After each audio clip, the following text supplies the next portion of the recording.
America, যার সামরিক ঘাঁটি পৃথিবীর প্রায় অনেক দেশে, যাদের প্রতিরক্ষা বাজেট বাকিদের বাজেটের যোগফলকেও ছাড়িয়ে যায়। কিন্তু প্রশ্ন হলো, কিভাবে এই দেশ হয়ে উঠল বিশ্ব সামরিক আধিপত্যের প্রতীক? এই শক্তির পিছনে আছে অর্থনীতি, যুদ্ধনীতি, কূটনীতি এবং এক সূক্ষ্ম বৈশ্বিক পরিকল্পনা। আজকের এই ভিডিওতে আমরা জানব আমেরিকার সামরিক আধিপত্যের প্রকৃত ইতিহাস, তার কৌশল ও ভবিষ্যৎ। দ্বিতীয় বিশ্বযুদ্ধের আগে আমেরিকা ছিল অপেক্ষাকৃত অন্তর্মুখী, কিন্তু 1941 সালে পার্ল হারবার আক্রমণের পর আমেরিকা সরাসরি যুদ্ধে জড়ায়। যুদ্ধ শেষে ইউরোপ ধ্বংসপ্রাপ্ত হলেও আমেরিকা রয়ে যায় অক্ষত ও অর্থনৈতিকভাবে শক্তিশালী।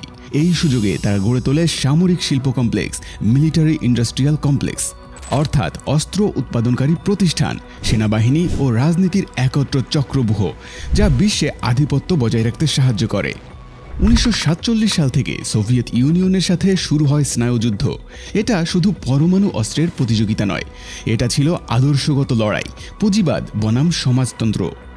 এই সময়ে আমেরিকা গড়ে তোলে ন্যাটো, শুরু করে CIA এর গোপন মিশন, আর সারা বিশ্বে সামরিক ঘাঁটি স্থাপন করে। তাদের কৌশল ছিল, যেখানে সোভিয়েত উপস্থিত সেখানে আমেরিকাও থাকবে।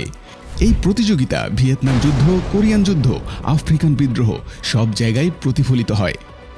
মধ্যপ্রাচ্য শুধু ভূ রাজনৈতিক এলাকা নয়, বরং পৃথিবীর সবচেয়ে তেল সমৃদ্ধ অঞ্চল। এই অঞ্চল নিয়ন্ত্রণ করতে পারলেই বিশ্ব অর্থনীতির চাবিকাঠি হাতের মুঠোয় আনা যায়। সেই কারণেই আমেরিকা ইরাক যুদ্ধ শুরু হয় 2003 সালে, যার মূল লক্ষ্য ছিল তেল এবং ভূ অবস্থান। আমেরিকা আফগানিস্তানেও সামরিক উপস্থিতি নিশ্চিত করে 21 বছর ধরে। আজকের যুদ্ধ শুধুমাত্র বন্দুক বা ট্যাঙ্কের উপর নির্ভর করে না। Drone, satellite, cyber hacking, AI এগুলোই এখনকার অস্ত্র।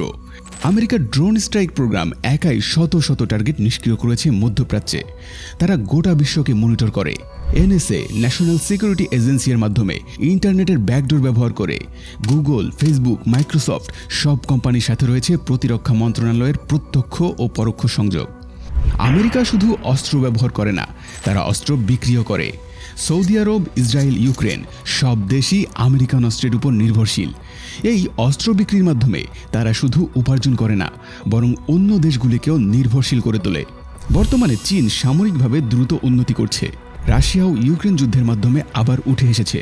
তবে আমেরিকার 800টিরও বেশি বিদেশি সামরিক ঘাঁটি, 11টি বিমানবাহী রণতরী এবং প্রায় $850 বিলিয়ন প্রতিরক্ষা বাজেট এখনও অপ্রতিদ্বন্দ্বী।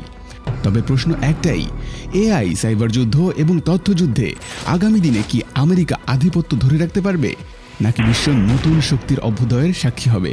আপনি কি মনে করেন এই আধিপত্য ন্যায়সঙ্গত, নাকি এটা এক ধরনের আধুনিক ঔপনিবেশিকতা?